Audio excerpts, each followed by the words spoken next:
I pulled up to the estate just as the sky began softening into that gold-blue stretch of a late Seattle summer evening.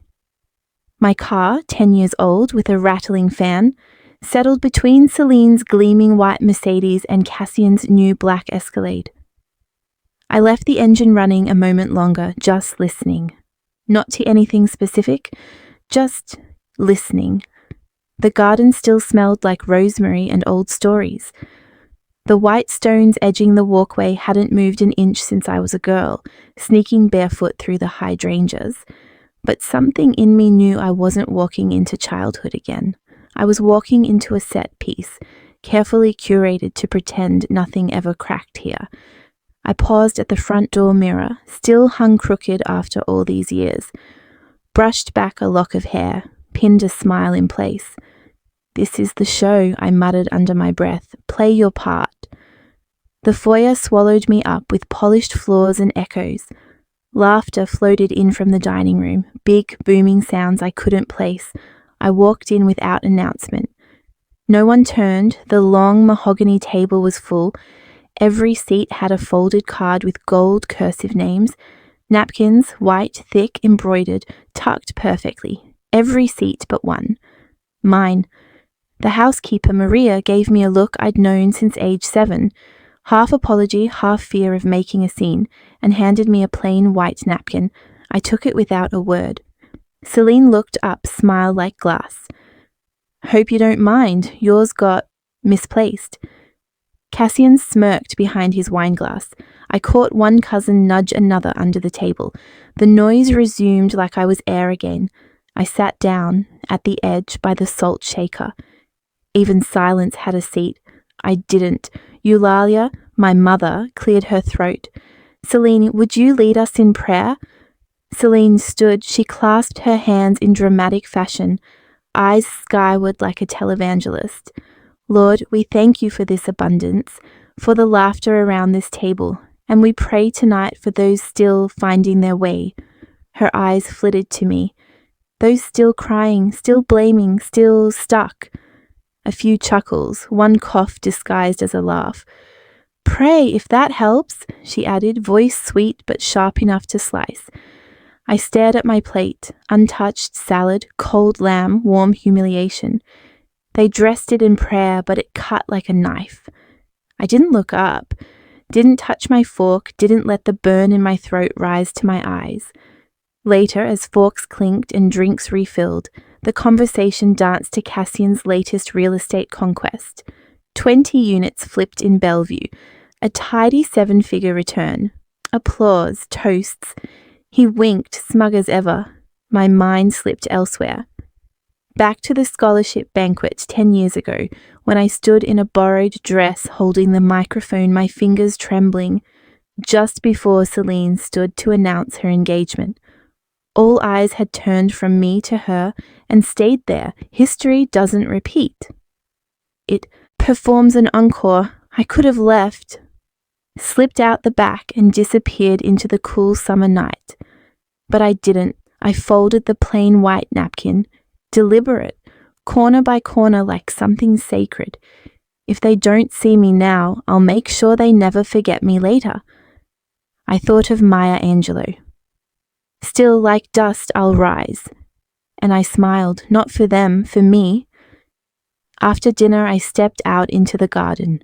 The blue sky had deepened and the first stars blinked through the branches of the old cedar tree. The house buzzed behind me, all light and noise and wine. My phone buzzed, a text. From Marcy, a cousin I hadn't seen since Easter. "You really shouldn't have shown up tonight." I looked down. The napkin was still in my lap, unembroidered, stark. And as the candlelight behind me faded, I knew tonight was only the beginning. The envelope was thick. Heavy in that way, paper shouldn't be unless it's carrying something meant to keep you up at night. The front bore the family crest, embossed in navy, and the handwriting was unmistakably from Hargrove's office. My name, full, formal, middle initial included. No call, no email, just an envelope, hand-delivered to my apartment door with a yellow sticky note. Required attendance. I knew what this was, another show, another table I'd sit at with people who only acknowledged me when the air around them demanded civility. This time I dressed like they would want. Blazer, slacks, low bun, nothing shiny. But I didn't wear it for them, it was armor. And I didn't come to blend in. They always held these things in the old library turned conference room, long walnut table, faux leather swivel chairs, carafe of water sweating onto a linen coaster, legal pads, laptops. You'd think it was a shareholder briefing. Cassian had his usual spot, legs spread like he owned oxygen. Celine leaned back, perfectly poised, tapping at her iPad like the ink was already dry. My father glanced up once. My mother didn't look at me at all. Hargrove stood, smoothed his tie, and opened the leather case. "Thank you for coming on short notice," he said, as if anyone had a choice. He handed out folders, each labelled. Mine came last. Yellow sticker on the corner, review only, non-controlling. I didn't say anything. Celine flipped hers open, glancing once before smirking. Her folder was marked Primary Beneficiary. Of course it was. Cassian gave a quiet laugh, adjusting his Rolex like it had become a tick. Hargrove cleared his throat again. Per the updated asset distribution and pending trust activation, primary control of the Vale family holdings will revert to Mrs. Celine Gunnis. He said it like it was a formality, like gravity. I stared at my file. No shares, no decision rights. Just a breakdown of assets with my name boxed in dotted lines, outside the flow of real power. I asked anyway. "So, what am I supposed to do with this?" My mother sipped her tea. "It's simpler this way." I wanted to ask, simpler for who? But I already knew you don't lose 280 million in a single moment. You lose it in pieces, one dismissive nod at a time, and there had been many. My mind flashed back to the winter of '09 when Dad was close to losing the estate after the crash. I was the one who flew home. I talked to the banks. I refinanced the whole damn thing using my contacts. They said thank you. Once, it wasn't on record today. I kept my eyes on the paper, but my mind whispered loud. If they can forget your worth, it's because they never planned to remember it. No one in the room looked surprised. Just me. I was the only fool expecting a seat, not a lesson. After the meeting ended, I waited until the room cleared. Then I walked up to Hargrove. "Was this Dad's idea?" He looked at me, like I'd just asked if the sun still rose in the east. He said nothing, but as he closed his briefcase, a sticky note fluttered out, almost too conveniently. "You'll want to look into Schedule D?" It read, no signature. That night, I sat on the floor of my apartment, documents spread out like a paper crime scene, pages from the family trust, revisions tucked deep into appendix sections. Schedule D wasn't about assets, it was about authorization, signatories, power of attorney shifts made months ago while I was overseas for work. I wasn't notified. My name had been erased in the quietest way possible, not with anger, with silence. They didn't just take what was mine, they signed my silence in invisible ink. I didn't cry, I didn't break things. I just sat there, the pages rustling each time I shifted, as if the paper itself was ashamed. In the driveway of the estate earlier, I had hesitated before going in, sat in the car, fingers curled around the envelope. Now I understood why I hadn't wanted to open it. Something in me knew. I thought about that version of me, 24, naive, loyal, believing fairness would prevail if you just worked hard and waited your turn. Being underestimated, that's not an insult. That's a weapon, and I'm done handing it to them. I opened a new notebook, started writing names, dates, terms I didn't fully understand yet, but would. In the glove box of my car, the plain napkin from dinner still sat folded. A reminder. That moment wasn't petty, it was a pattern. This was just the next stitch in the same cruel design. I drove slowly, headlights cutting through the fog rolling in from the water. In the rear view, the estate grew smaller, swallowed by trees and shadows. My phone lit up. A blocked number. One voicemail. "You're not supposed to see Schedule D." No name, just that voice. I didn't know who left the message, but I knew exactly where I was going next. The next morning came with an odd courtesy, a voicemail from the estate. "You're invited to clarify documentation regarding your beneficiary status," it said, not a request, an instruction cloaked in politeness. The message came with a time, Thraz PM, and a location, the archive room. I pulled into the driveway 10 minutes early and sat there. Just me, the same manila envelope, and the same glove box napkin, now worn at the fold. I wasn't here for closure. I was here because something didn't smell right, and I finally had the stomach to follow the stench. Inside, the study had been opened, usually locked behind a brass keypad and a code only Dad used to know. Today, it clicked open like it had been waiting for me. Cassian and Celine stood already inside, quiet. For once, not performing, just watching. The archive room hadn't changed since I was a kid sneaking in for stationery. Rows of filing cabinets, some wood-panelled, some steel.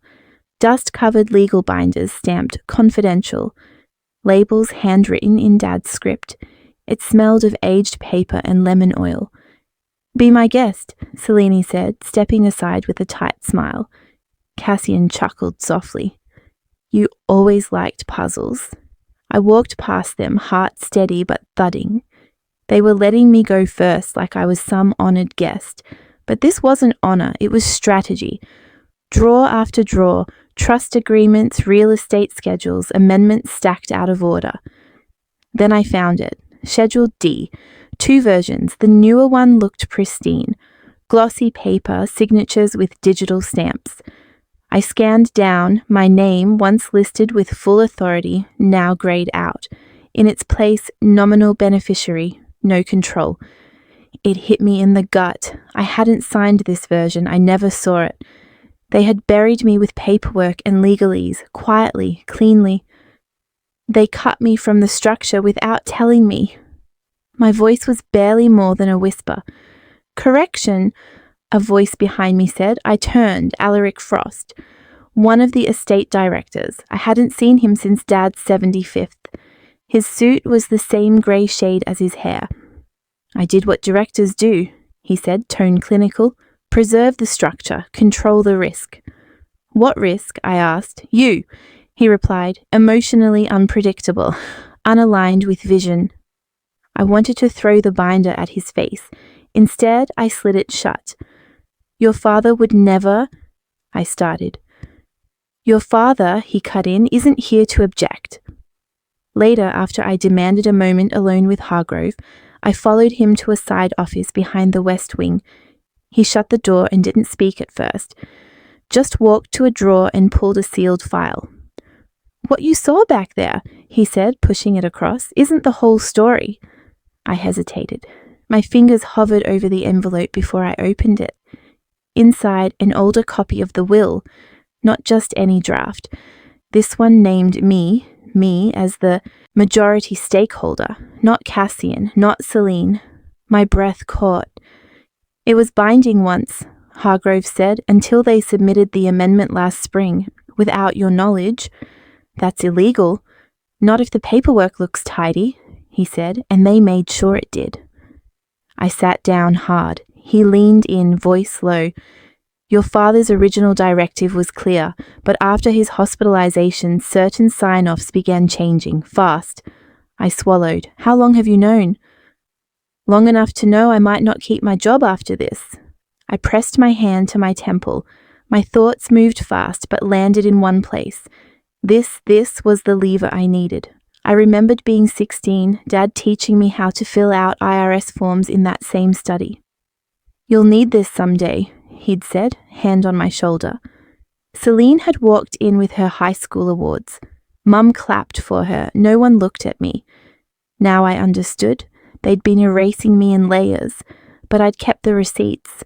I didn't want revenge. I wanted the truth on paper. I wanted their lies folded in ink, held up to light.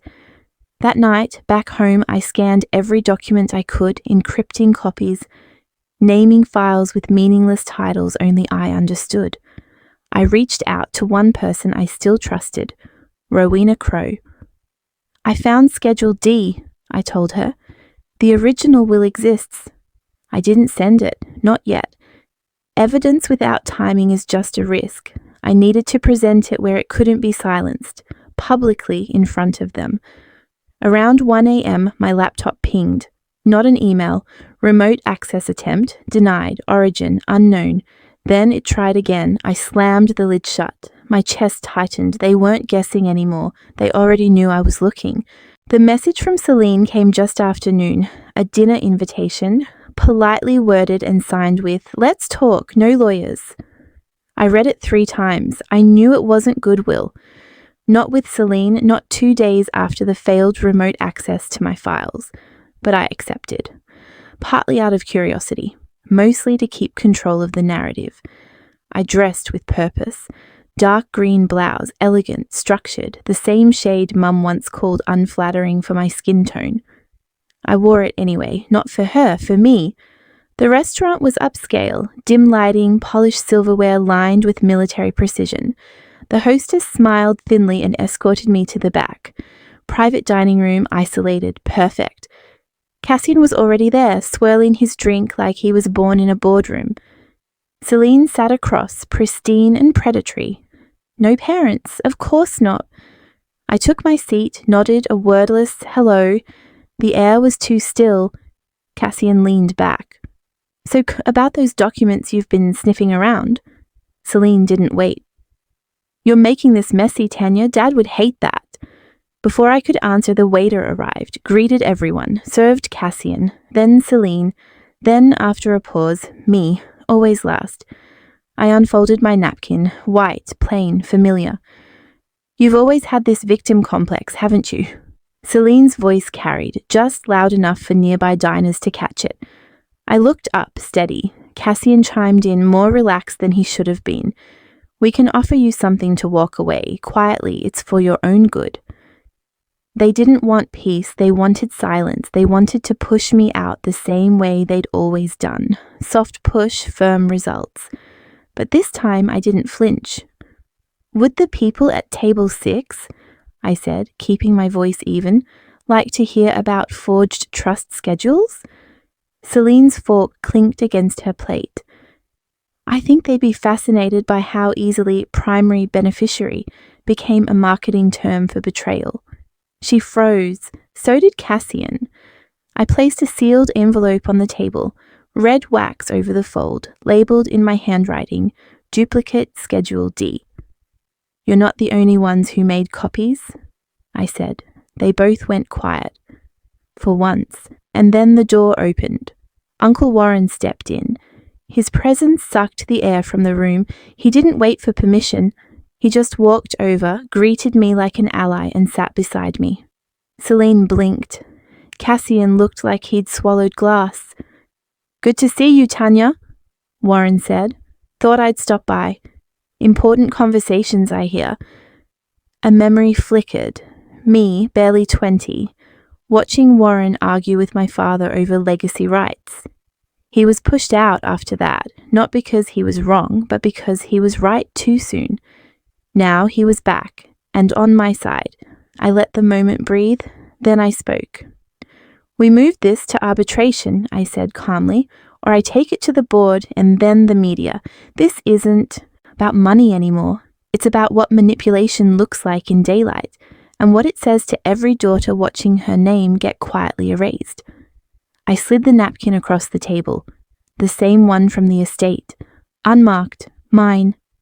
Cassian's jaw clenched. Celine picked up her wineglass, tapped it once, said nothing. They were cornered, not defeated, but rattled. Warren stood, I followed. We walked toward the valet. The restaurant's soft jazz faded behind us. That's when the camera flash hit. A reporter. She stepped forward quickly. "Ms. Vale," she asked, voice crisp, "is it true your name was scrubbed, from the trust?" I didn't stop walking, didn't look back either. I didn't need to answer. The truth was already walking beside me. I arrived at the venue with my heart in my throat. The museum's art gala looked nothing like the small fundraisers I used to help staff in my younger years. Now the walls held massive banners, the kind that filled entire columns, all echoing legacy in motion. Exactly the slogan I'd pitched for the Foundation's rebrand. Everything looked polished, affluent, and eerily familiar. Celine greeted me at the entrance, arm outstretched. Her eyes were too bright, sharp enough to cut granite. "You look radiant tonight, Tanya," she said, voice all warmth, but it didn't reach her eyes. I nodded. "Thank you." She smiled, but I could see her calculating. She knew every camera in the room would choose her first. Inside, the guests moved like actors on a stage. Fine gowns, muted laughter, wine swirling. I felt out of place, yet entirely present. Celine's stage was set, and I was its unwilling supporting act. She opened the gala with a speech praising vision and unity. Not one credit for me. She thanked her team, clapped Cassian on the back, and glowed in the spotlight. Photographers trained lenses on her. I was just a blur behind a podium. Later, when it was my turn, the microphone sputtered and died. A few guests chuckled. I raised my voice gently. "Looks like technology is picking favorites tonight." Then the slides changed. My original designs, layouts, color templates, all appeared. Same aesthetic, same phrasing. The crowd shifted. The event's official materials followed, my work masked with a different signature. Whispers rose, Celine's face changed. "They made silver from my lead," I said, voice firm. "But the source, that's mine." She stood, pure control. "Let's keep this evening about the cause," she said. "I've given up personal ambition to carry our father's work forward. Innovation must align under leadership, even when it's uncomfortable." Sacrifice, she said it like it cleansed guilt, like it justified betrayal. I didn't argue. I turned off the mic. Silence washed over the crowd. Then I asked softly, "Would you credit the idea to the person who whispered it, or the one who shouted it louder?" Eyes flicked between Celine and me. A few guests leaned. I smiled, a small, quiet smile. "Tonight is about more than money, it's about integrity." I stepped down. No applause, just the weight of her stunned composure. Outside, I exhaled deep. The marquee lights glowed. My phone buzzed, a text from Rowena. "Emergency estate vote tomorrow." They planned ahead. The gala wasn't theft, it was groundwork. They didn't just steal my night. They made sure I walked into their trap. Late in the afternoon, I stepped into the Vale conference room. The air felt heavier than I expected. The table was already laid out with folders, ledgers, envelopes, and legal drafts, every surface claiming authority. I noticed one envelope in particular, standing apart, marked confidential, open and empty. It was a provocation. Across the room sat Celine, Cassian, Alaric Frost, and two attorneys. Their posture was too relaxed, like they'd rehearsed this moment. Their faces hid nothing. They watched me the way hawks watch movement. I crossed my arms as though expecting them to speak first. The silence stretched. When Celine finally broke it, her voice sounded polished. "Thank you for coming, Tanya. We'll keep this short. Status review before tomorrow's vote." Status review, a term they used when they were rewriting rules they told others to follow. I slid a folder toward me and glanced at the pages. Figures shifted, trust amendments, asset reassignments. My name missing in key places. It wasn't oversight, it was design. Celine's phone buzzed and she walked out, only to return with a printed screenshot. She dropped it on the table like a guillotine's blade. I looked down. It was a text. Between my assistant and a journalist, my name, my strategy, cropped to make it sound like I was orchestrating media leaks. Cassian leaned back, smirk. "You've been leaking to the press?" Celine's tone was flat. "You know, behind our backs."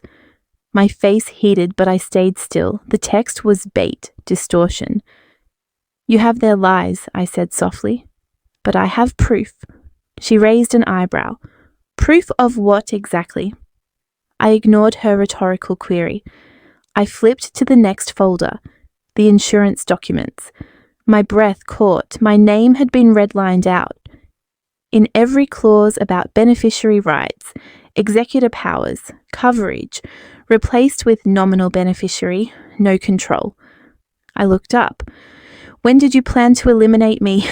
Alaric glared at Celine. A few months ago. We thought it safer for the family. Safer. Always safer for them. I leaned forward. Safer for you to decide who exists. Celine's eyes flickered. She said nothing. Cassian's smirk froze. I caught movement at the far end, Rowena. She looked away when I met her gaze. Her eyes were wet. She didn't leak those texts. That meant someone else in my inner circle did. Someone I trusted. Someone who handed pieces of me over quietly. I swallowed a pain I tried to hide. Which one of you sold my trust in pieces? I asked. Celine straightened. You're sounding desperate. I stood up, firm. I don't negotiate betrayal. You exposed my messages, you erased my name, you turned loyalty into a weapon. But you forgot one thing, I still have evidence. Silence. I demand full reinstatement in every clause, a public acknowledgement of your changes, and a complete audit of all trust transactions. Since last October, Cassian scoffed. And if we refuse? I walk to the table, scanning their faces. Then I take what's on file and I amplify it. Every alteration, every betrayal. The media will see it all unfiltered. Eyes shifted, papers rustled. They realized I wasn't bluffing. Your next move will show whether you fear me or envy me, I said, turning toward the door. I walked out before they answered. The hallway felt emptier, colder. My pulse pounded. Halfway there, my assistant ran up. She held my phone. Incoming call, labeled Dad. I froze. The corridor lights flickered. I raised the phone. Hello? Static, then a voice, distant, strained. You should not have opened that folder. The line went dead. I stood in the hallway, phone warm and useless in my hand, realizing I'd just triggered something far bigger than a family argument. I was summoned back to the Vale Estate conference hall that evening under the guise of a peace talk. The doors stood open. Inside, the lights were dimmed, just enough to cast long shadows across the table. Documents lay folded and waiting. Celine and Cassian sat at either end, quiet, composed, but their faces betrayed tension. I sensed watchers in the curtained wings, security, old family friends, silent observers. I walked in slowly, shoulders back, arms uncrossed. I claimed the room before I spoke. Then she entered, Mrs. Garrick, their long-absent maid, carrying a stack of old diaries, letters, and brittle legal notes. The room caught its breath. I had trusted her stories as a child, her memory, her loyalty. She placed her pile on the center of the table. I saw it, she said, voice steady. The original will torn in Selena's hand. Silence swallowed the hall. Cassian shifted. Selene backed a fraction. The diaries fell open. Handwritten lines, dates, scrawled notes. The smoke of promise that I was right filled the room. The past returned to me in her voice. The night I watched my father hand her that will in private. The time I asked her what she saw behind locked doors. She stepped closer, her eyes meeting mine. I kept these because no one else would. My heart pounded, vindicated. Celine rose then, voice shaking. She pulled out an apology letter in her hand. This is your draft, Tanya, she said, which you leaked and distributed to press outlets. Accusations, betrayals, slander. You crafted it to push me out. Gasps echoed from the lawyers. Some family members stiffened. The shock was visible. Her voice cracked. She read lines accusing me of dishonesty, claiming I intended to destabilize the family. She looked at me, expecting me to crumble, but I didn't. I stepped forward. Let me see that file metadata. She hesitated while the room held its breath. I demanded access to its digital record. Timestamps, editing history, file origin, logs. The room shifted uncomfortably as I revealed the forgery. Her letter was a trap. It had been drafted by someone else, backdated with a signature I never made. Then Mrs. Garrick laid her materials side by side with the apology. The older documents, dated letters, fragments from my father's handwriting. documents Celine hadn't expected to leave room for scrutiny. The published apology couldn't match the original pages Garrick held. Celine's face drained. Cassian let out a low whistle. My father, Thaddeus, coughed, staring at letters he'd never known existed.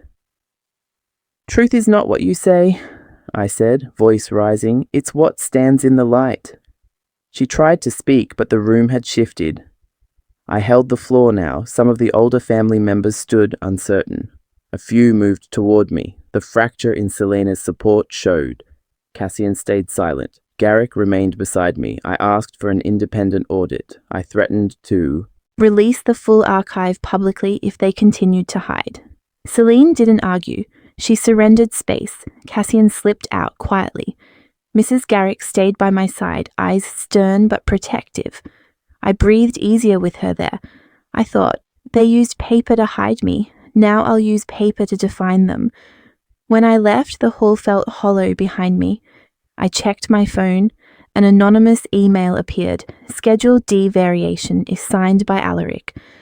Subject, you're closer than you think. I folded the message into my coat, stepped into the night. The apology was fake. But the threats, they were all too real. The echoes from the previous night hadn't fully settled, yet by the time the sun dipped behind the trees, the Vale estate was dressed for spectacle again. This time, they called it a final family meeting. But they brought microphones and press badges, podiums and stage lighting. That wasn't a meeting, that was a show. I arrived just before dusk. Warren to my left, Rowena on my right. I walked in like I owned the place, because in truth I had more claim to it than anyone else in that room. Inside, the air was heavy, thick with expectations and quiet scorn. Celine stood at the front, her posture too straight, her smile too still. Cassian lingered behind her, arms folded, watching the crowd like a poker player, waiting for his bluff to hit. But I noticed what they didn't, the tension, the faint uncertainty. Even their allies were shifting on their feet. They brought cameras to humiliate me, I said to myself, so I brought proof to embarrass them. The estate attorney walked up with a single envelope. Unsealed, yellowed, familiar. He cleared his throat. Per the instructions of the late Isidore Vale, I present this original letter of intent regarding the Vale holdings and inheritance. I didn't move, but inside every muscle pulled tight. He read slowly. Every word landed sharp. I, Isidore Vale, do leave the remainder of my estate, valued at $280 million, to my niece, Tanya Vale. You could hear the room snap. Gasps. A chair creaked. Someone whispered, "What?" behind me. Celine's face froze mid-expression. Cassian blinked once, then turned toward the attorney like he hadn't heard it right. I stood there, grounded in place. My name in his will, out loud, in public. They wrote me out, I thought, but he left me in. Cassian tried to speak, but choked on the words. Alaric, sitting in the front row, didn't even try. He just looked down at his hands. Selene's mouth opened, but nothing came. Then she tried. "This is outrageous," she said too loud. "That letter was never filed." "It was," the attorney cut in, firm. "Stamped and registered in King County 2 weeks before his passing. Witnessed, notarized, certified." Every light in the room turned to me, and I didn't waste it. I stepped forward, past Rowena, past Warren. "You once told me to pray," I said, looking straight at Celine. "Mocked me, remember? Pray if that helps?" She blinked. "Well, tonight I'm praying," I said, slow and steady. "But not for forgiveness, I'm praying for clarity, and for all of you to finally see what's been hidden." Cameras clicked like insects swarming. "You taught me silence," I continued. "Now I speak, and watch how echo becomes my shield." Someone in the back murmured, "She flipped it on them." I walked over to the table in front of the podium, pulled from my bag the stack they didn't expect, the original trust copy, dated before Celine's edits, the napkin from the cottage stitched with the single blue T, A handwritten note from Isidore slipped between them. I placed them gently down, and then I looked up, voice clear. I leave you with the full truth. No more lies, no more silence. No one moved, even the reporters paused, and then I stepped away. Off the stage, through the aisle, through the center of that room that once treated me like a ghost. As I walked out, someone shouted my name. Another called, "Tanya, what happens now?" I didn't answer, didn't need to. My heels echoed on the marble as I left, each step louder than any word they'd spoken tonight. That sound belonged to me. Outside, the air felt thinner, crisper. Flashbulbs went off again. Reporters surrounded me. Warren placed a hand on my back. Rowena flanked me, shielding me from elbows and microphones. A journalist leaned in, breathless. "Is this about the money?" I turned to her, not smiling, but not hiding either. "This was never about money," I said. "It's about who gets to write the story." Through the glass doors behind me, I saw Celine and Cassian, still in that hall, caught in their own unraveling. Their faces pressed into a silence they never expected. I climbed into the car. Rowena closed the door behind me. It was quiet for a moment, just the hum of the engine and the faint thud of distant camera shutters. Then my phone buzzed. Voicemail. No caller ID. I pressed play. They won't know what hit them until the public does. I reached into my coat pocket, pulled out the napkin, that soft fabric, that crooked little T in thread, the kind only an uncle with shaky hands would stitch. I looked out the window. Seattle's skyline lit up ahead, all glow and steel. "Tonight I left them in silence," I whispered, "but tomorrow the world will speak." The cafe was quiet that morning. No headlines, no cameras, no chaos. Just the soft clink of mugs and the low hum of conversation from 2 tables over. I sat by the window, journal open, black coffee cooling beside my hand. The same seat I used to come to when I needed space to breathe, when no one remembered my name, and that felt like both a blessing and a bruise. I didn't write about revenge. That chapter had closed. What I wrote about was release, about how healing doesn't show up like a verdict. It comes in waves, in silence, in the decision to stop responding to Celine's calls, in watching my name disappear from trending headlines, not because I lost, but because I no longer needed to win in public. At the top of the page, I wrote a quote I'd circled in a book weeks earlier. "Not everything that is faced can be changed, but nothing can be changed until it is faced." James Baldwin knew what he was talking about. A week earlier, I'd sat across a mahogany table with my attorney, the same kind of table where my family once drew up lies on thick stationery. This time the ink was mine. I signed the last set of documents. Full inheritance confirmed. Trusts in my name, every legal corner cleaned, and then I slid over a set of papers that startled Rowena. Release forms, civil and criminal waivers. I was legally walking away from pressing charges against Celine or Cassian. Rowena asked once, gently, why? "I want freedom," I said, "not more chains, even golden ones." She nodded. She understood. That was the thing about surviving. You realize the prize isn't in proving them wrong, it's in proving to yourself that you don't have to carry their weight anymore. I didn't stay idle. 3 days later, I started volunteering at a nonprofit in the city, one that helps women rebuild after family betrayal. Some of them came from money, others from nothing, but pain doesn't care about your bank balance. It leaves the same kind of scars. In small group circles, I began sharing fragments of my story, stripped of names, just lessons. One night, someone said, "You should record this. More people need to hear." So I did, a podcast. Small at first, just my voice, a mic, and a quiet truth I carried. I called it Stories from the Second Chair, for the ones who were never supposed to lead, but somehow did. "When your story becomes someone else's survival map," I said in one episode, "you win more than money." Then came the message I didn't expect. Alaric, short, direct, no flowery regret. "I've been thinking about Uncle Izzy's foundation. You want help building it out?" I stared at the screen a long time. We weren't friends, never really were. But he wasn't Celine, he wasn't a saint. But he wasn't a monster either, just a man who played a part in a game someone else designed. We met once, briefly, neutral ground. I'm not doing this for you, I said. I wouldn't expect you to, he replied. We were both pawns, just different boards. We shook hands, that was enough. Days later, I found the old speech I once planned to give during the media showdown, folded in the back of a notebook. I'd written it when I thought I'd need one final monologue to close the loop, but life had a better ending. I read it into the podcast mic instead. To the ones who broke me, thank you. I learned to rebuild. The episode spread faster than I imagined. Senior centres played it in afternoon sessions.